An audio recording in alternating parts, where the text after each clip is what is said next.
আসসালামু আলাইকুম। আজকে এসেছি একটা পিঠা উৎসবে। এটা আয়োজন করেছে দেশি ফুড হাব। আর দেশি ফুড হাব মানেই হচ্ছে দেশি ফুডের একটা হাব, এটা আর বলার অপেক্ষা রাখে না। আজকে জাস্ট আমি আপনাদেরকে দেখাবো ওদের কাছে দেশি কী কী ধরনের শীতের পিঠা আছে। নট অনলি পিঠা, দেশি সব ধরনের খাবারই ওদের কাছে আছে, হাঁসের মাংস থেকে শুরু করে সব কিছু। আজকে পিঠা খেতে তুবা পাখি চলে আসছে সবার আগে। আজকে ভালো মজা হবে কারণ সবাই আসবে, গানের ব্যবস্থা আছে, সব সুন্দরীরা সবাই মিলে একসাথে পিঠা এনজয় করার হ্যালো সব সুন্দরীরা রাহুল শুধু জায়গাটাকে বলো হ্যালো ডার্লিং। জায়গাটা কি বেশি ছোট করে ফেলছি নাকি? অসুবিধা নেই, পিছায় এসে বলবা।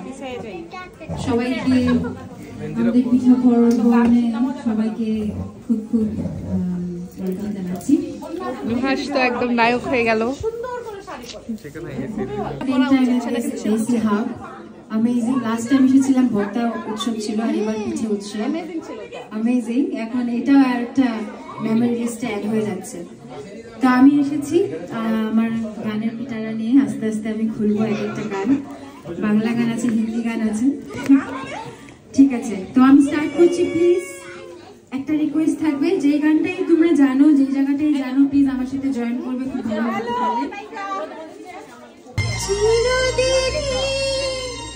তুমি যে যুগে যুগে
সারাদিন পিঠা খাওয়ার সাথে অনেক নাচানাচি করে পিঠা উৎসব আজকের জন্য এখানে শেষ করলাম। আল্লাহ হাফেজ।